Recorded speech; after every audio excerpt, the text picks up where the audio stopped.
All right, so in this lecture, we're going to be talking about color and specifically the three aspects of color, which are hue, saturation, and value. So these three components are what you need to make any color, no matter what it is. They're all going to have some aspect of it, unless we're talking about black and white or grayscale, which technically isn't really a color, but a value. So let's go over this really quick. If we come up here to our color picker, we can see that we have several options for moving things around. We have our little color picker here. And moving this around is going to affect our value and our saturation. So saturation means how bright or colorful a color is.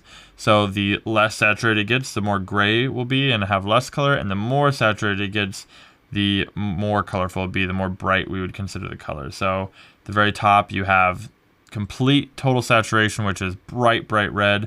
And then the opposite side would be gray, white, or black. Okay. And the closer you get to black, which would be your values, so the darker the value, the less saturated it's going to be. And same with the lighter. So really you can sort of think, even though this is a square, trying to kind of think about it as a triangle. So from here to here, this triangle would basically be everything you need. Okay, so those are two aspects. You have saturation and you have value. You also have hue. Hue is going to change where on the spectrum of colors your hue is going to fall. So we're at red, we can move it down to blue, green, but those other two contributors are going to remain the same. We have our saturation and our value. So let's say we wanted to paint a sky color that would be in the blue hue. It would be high value, and it would be fairly low saturation. Okay, maybe we want to paint a bit of grass. That's probably going to be in the greenish yellow hue. It'll probably be mid saturation about there, and it'll probably be a mid value, maybe about that would make for a green grass color. Now, a big mistake that a lot of beginners make is that they always go way too saturated on their colors. They always are over here somewhere, and most of the time that's not where you want to be. That's going to make your art look really cartoony and also really hard to look at because the colors are going to be so bright and almost be like vibrating in your eyes. When you have saturation, you want to be very, very selective where in your image you're going to have it. So, for example, if we come over here and we look at this image of these cherry tomatoes, we can see the background, we'd probably consider that blue, but when we click on it, we can see that it's pretty low saturation. It's about mid to low, anywhere we click on here, even though we would consider it blue. If it was super saturated, it wouldn't look right, okay? Now let's look at some of these other parts. You have the brown basket, which is a low saturation, sort of orangish red color. And it gets pretty high value in the lighter areas and darker value in the dark areas, but for the most part, it's just that sort of red. Let's look at the actual tomatoes themselves. This yellow tomato, for example, you'll see that even though it feels like a pretty bright orangish yellow, it's still not even close to all the way saturated. We still have quite a ways to go. It's probably about 2/3 of the way there. Let's look at the red, for example. Same thing. We would consider this a bright, bright, bright red. But if we actually had this full saturation, it's not going to look very good. Now, let's paint on it and just see with an example. Let's go all the way red. And you can see what I'm talking about. So I'm going to bring my brush size up. And you can see just by painting that on there, it doesn't really look natural. It looks way too over the top.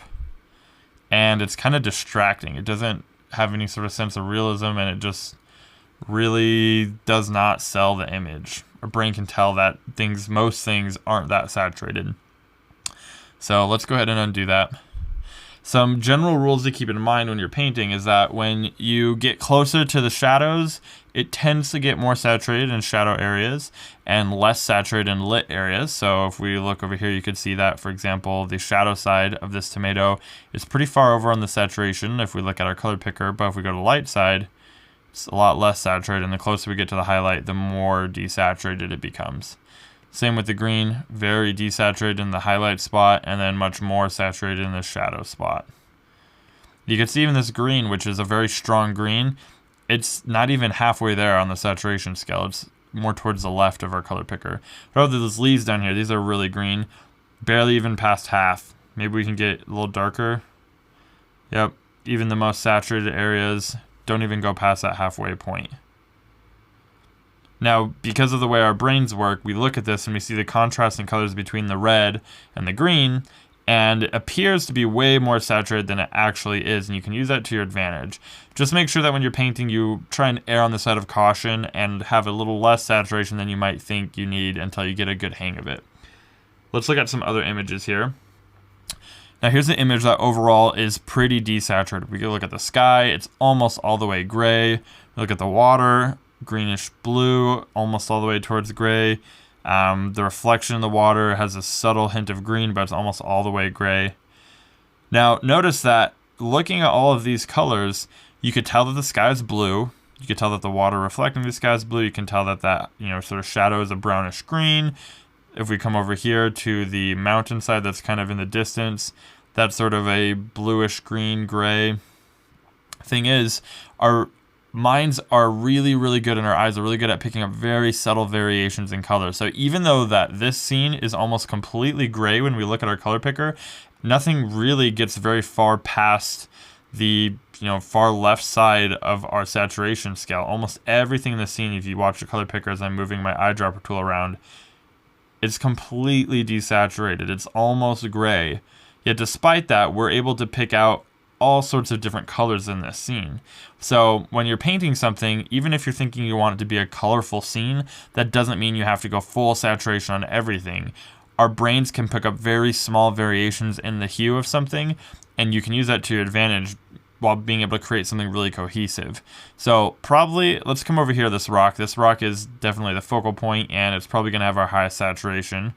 But even here in these rocks, it looks like we don't really get anything past the mid-tone for the most part, except for maybe way deep in the shadows, which, like I talked about, you tend to get a little bit more saturation in the shadow areas. But in these light areas, it doesn't go anywhere past that midway for saturation, except for maybe the green here, and even that is right about the middle.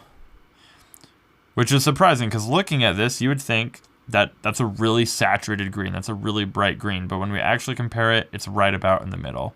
So I'm just showing you this so that you can get a good perspective on how saturated things actually are. And when you perceive something as really colorful, it's actually not as colorful as you think it is. Same with this hat, everything in this scene, very desaturated. Even though looking at this, we would consider that has a good handful of colors. There's blue, there's green, stuff like that. All right, let's look at this last one here really quick. This one actually is pretty saturated in some areas, like the sky, for example. But even still then, we look at the sky and we would consider this probably the most saturated part of this whole image. It's still not all the way. You probably almost never want to go all the way full saturation. There's very, very, very few circumstances in where you're going to be doing that. They do exist, but for the most part, you're going to be not hitting it all the way. You can look at the trees, everything. It's not very saturated. The ground is decently saturated. A good rule of thumb is that if you want to have a high saturation color in your image, try and pick one, maybe two, but usually one color that's going to be the most saturated, and have everything else hang out along the mid-range saturation or the far left.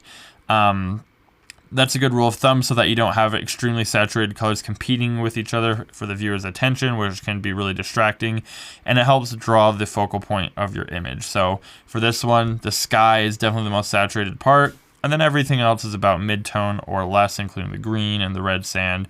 And this image still comes across as plenty colorful. It doesn't feel grayscale or boring or anything like that.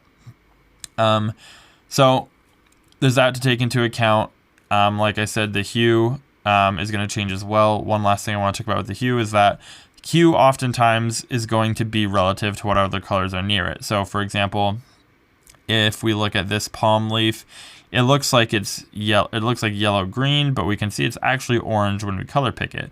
The reason it looks that way is because it's next to this green and blue. But even if we color pick the green, even that isn't really very green. It goes anywhere from yellowish to a green-blue, and that's because it's relative to what's near it. So practice color picking some things and take a guess at where you think it's going to fall on the spectrum, and then try it. What I'd recommend when you're painting, especially if you're painting from reference, like a reference photo on your screen, is to not just color pick the colors. Try and manually pick the colors and practice doing that. When you're painting an image, look at the screen, try and guess what color it is, and then go to your color picker, move your hue around, move your values, move your saturation, try and find that exact color and paint it that way. And the more you do that, the more accurate you'll be at getting good values and colors and things like that in your painting. So that's it for this lecture, and I will see you guys in the next one.